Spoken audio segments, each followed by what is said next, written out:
I'm still sat here talking to Rob and James about music and philosophy, and we've talked about a few things. One thing that interests me as someone who teaches philosophy and spends time with undergraduates, how do your students react to the fact that you want to talk to them about philosophy, but you're also interested in quite a lot of detail sometimes in popular culture, particularly as it's typified in kind of pop music? Yeah, pop music is not something that a lot of philosophers talk about. Like most No. philosophy music is well within the classical Western tradition. There's some study of rock and jazz there, but I think students especially respond in a couple of ways. First, this is their culture, and so it makes philosophy seem less foreign in some ways, right? So that can really help, right? Like if you talk about songs that students actually know deeply, it can make talking about abstract problems really fruitful and productive, right?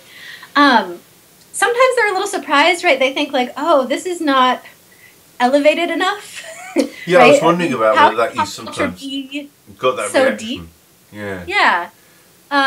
And I have to do a little work to kind of show them, but I just say, like, we read texts in philosophy, right? That's what we do. These are texts, and they can be read, right? You might not have the training to sort of interpret these texts, but let me do that interpretation for you to get us to the point where we can sort of ask the philosophical questions that we then want to ask, right? So if I sort of say, this is what's going on in a song, what's the philosophical question that you might ask? Then I'm like, oh, okay. So I do have to do a little of that interpretive, that sort of musicological work. Yeah.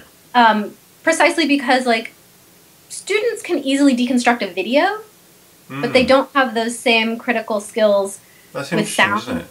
That they just lack one set of skills, and yet in the other world they're so kind of literate, they're so competent moving in that kind of milieu of the visual. And if I can just sort of set up the problem for them. Yeah. I mean, really, the tension is between they have a non-propositional awareness of what's going on in the music. Right. That's So why when you they explain understand it, they can music. kind of get it in some sense quite Yeah, quickly. they get it, but they can't explain it. So if I sort of put that non-propositional understanding into words, then we can do the philosophical work. So actually that sounds like something that's very kind of front heavy in terms of work for you. So when you're first doing that with students, you're doing, what's the phrase, all the kind of heavy lifting, getting the concepts in place. And if it works well with students, if students kind of are keen to take it on, by the time they've finished doing that for a number of weeks and months and years with you, they'll be able to do it themselves. They'll be able to kind of hear much more politically. And a lot of students who really get into it have some musical training, so I'm not starting at zero. So those who've got a bit of musical training can sort of join the dots between one world that they understand and another world. Yeah.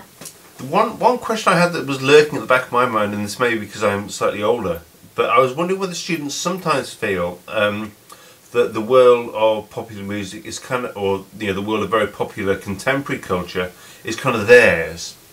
And it's a thing they do outside of class and outside of college, and then at college and at university they do something more kind of serious. And I wonder if they ever feel slightly uncomfortable having their professor, as it were, trespass into their private world of kind of pleasure and ruin it by analysing it the way that English teachers ruin books when they're 14 or whatever.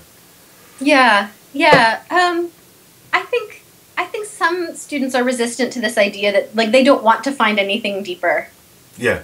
In it, and I mean, I can sort of understand that. I only really watch bad movies because that's a part of my life that I don't want to be analytical in. Yeah. So I can empathize with that, but I think the job for me then is to show them how much more you can enjoy something. Yeah.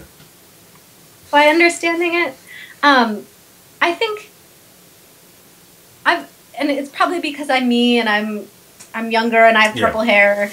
Like, it doesn't come across as not my culture yet. I think I'm still close enough in age and culture to the students that it seems more shared. And it's also, I'm pretty relaxed in the classroom, so. Yeah. I mean, I guess that is an obvious question for an outsider, but actually, what happens in the classroom is so context specific and very much kind of a dynamic grows up in the classroom over working with students for 3 or 4 years. That actually there often is. It's not just about what you do with them; it's about setting the tone right so that it works. Or if someone who hadn't got that relationship with their student just took some kind of lectures or material and did them out of context, it'd be a disaster. Yeah. And I think too, sometimes students think, oh, if we're talking about pop culture, this means it's going to be easy. Yeah, true. It'd be like just like TV studies or something kind of the media very much kind of does down and. Yeah, or they write about it like there's some really bad and facile writing about pop culture on the internet, right? Oh. And teaching them to bring philosophical rigor to the analysis of pop culture, I think some students intuitively get it. For some students, it's a struggle. But I actually think that discourse about pop culture needs that philosophical rigor. This is something we philosophers can bring, right?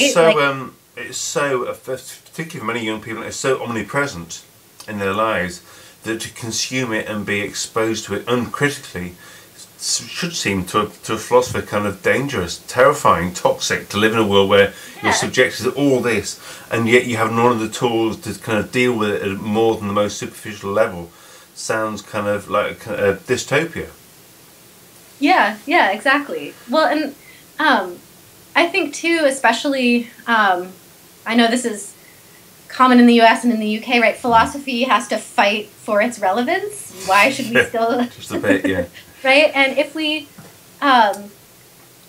there's a term a musicologist once used called the upward trivialization of something, right? This is so refined that it's apart from everyday life and relevant only to this elite few, right? If we continue to sort of think of philosophy in that way and philosophy of culture in that way, we're killing ourselves, right? Yeah. And if we can show how not only we can contribute to the living of everyday life, but that we're necessary to the living of everyday life, I think that's essential.